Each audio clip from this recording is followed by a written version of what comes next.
how to withdraw money from KashKick. So here's a step-by-step guide. First, we will need to meet the minimum payout threshold, which is $10 before you request a withdrawal. Then how do we request a withdrawal? You need to go to the withdrawal section, so log into your account and navigate to withdraw or payments, depending on how it's labeled in your account. Then we will select the payment method that we want to use. So KashKick typically pays through PayPal, so make sure you have a linked PayPal account.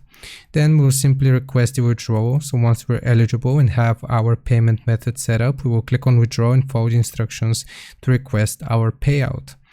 The second to last step, we'll be waiting for our payment. So KashKick usually processes payments within a few business days, but it can take one to 3 weeks depending on the volume of requests.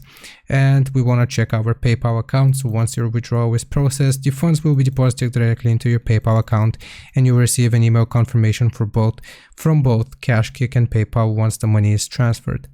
Hope this helps. Leave a like and sub. I'll see you next time.